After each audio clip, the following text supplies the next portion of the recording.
Aries, hi! Welcome to Mystic Queen PH. Titingnan natin ang energies ng inyong kaperahan. Money, career, finances. Ngayong April 2026.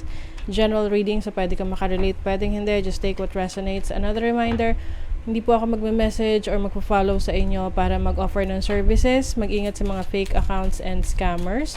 Kung gusto, kung gusto niyo ng private reading, just go to my website, mysticqueenph.com.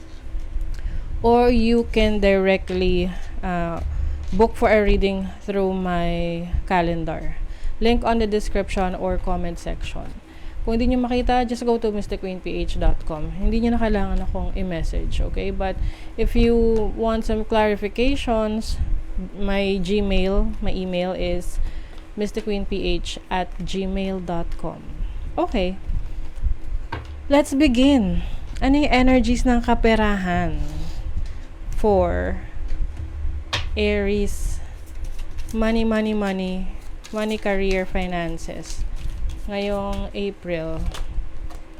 Oh, freedom, kalayaan na gumastos, kalayaan na mag-decide para sa career mo. Meron ka ng susi, hawak mo na ang solusyon sa iyong problema sa pera or sa trabaho man yan. Merong growth, career growth, financial growth. So, ipagpatuloy nyo lang yan. Kasi the more na malayan yung nagagawa yung gusto nyo, the more na mas nag-grow kayo financially and even sa career ninyo. Wow! O, diba? May abundance. Ang ganda naman. So, this is about flow ng abundance sa buhay mo ngayong April. So, maaring pagdating sa trabaho, hindi ka mawawala ng work, lagi may opportunity, may projects. And then ang abundance kasi hindi lang naman yan sa let's say pera. Pwede rin yung abundance in energy, abundance in opportunity, abundance in creativity, 'di ba? So ayan, ang ganda na kaperahan for you and career or business.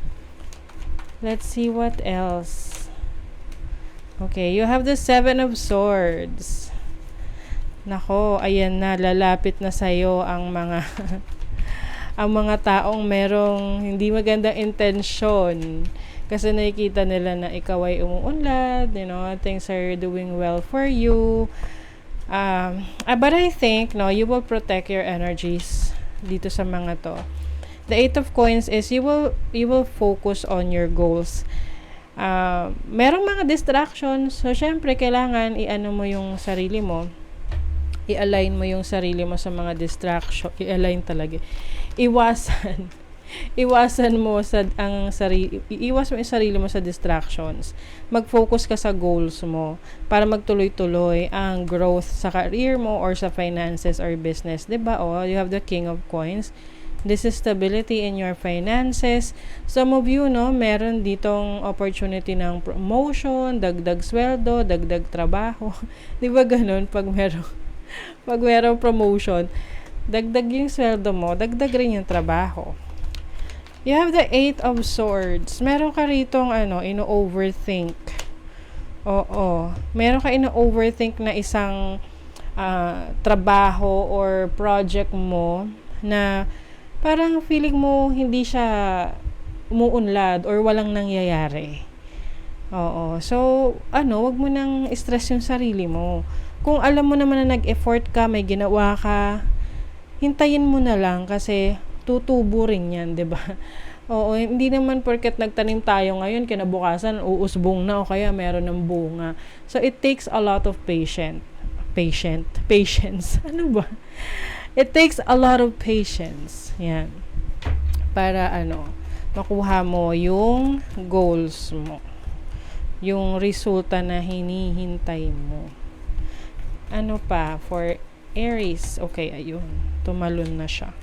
Communicate. Sharing your voice to speak your truth will show your authenticity and expression. Meron ka raw talent sa communications. Meron kang isi-share na knowledge and skill set mo. Yung iba sa inyo, you are content creator or somehow meron kang influence or you are using your knowledge and your skills, no, para tumulong sa iba and at the same time monetize that yung iyong talent and skills na yan. Uy, marketing. Some of you affiliate marketing, no? Kung yan yung interest ninyo and yan yung gusto nyong subukan, just make sure to focus on learning and consistency. Ayan, magbabago rin yung perspective mo, pananaw mo sa buhay pagdating sa pera. Mas magkakaroon ka ng ng different mindset. Sabi rito, mas magiging positibo yung pananaw mo sa kaperahan. Retirement planning. O yung iba sa inyo, meron na kayong mga plans for your retirement, kahit yung iba sa inyo bata pa, which is okay naman, mas maganda nga yun eh. Mas maaga ka nagpaplano para sa retirement mo, the better, 'di ba? Magbabawas ka na rin ng utang. Focus on reducing your debts. May mga strategies ka na gagawin para mabawasan na yung utang na yan. So, kung wala ka namang utang, edi hindi ka uutang. Diba? Ayan. So, that is your reading, Aries. Thank you so much. See you again.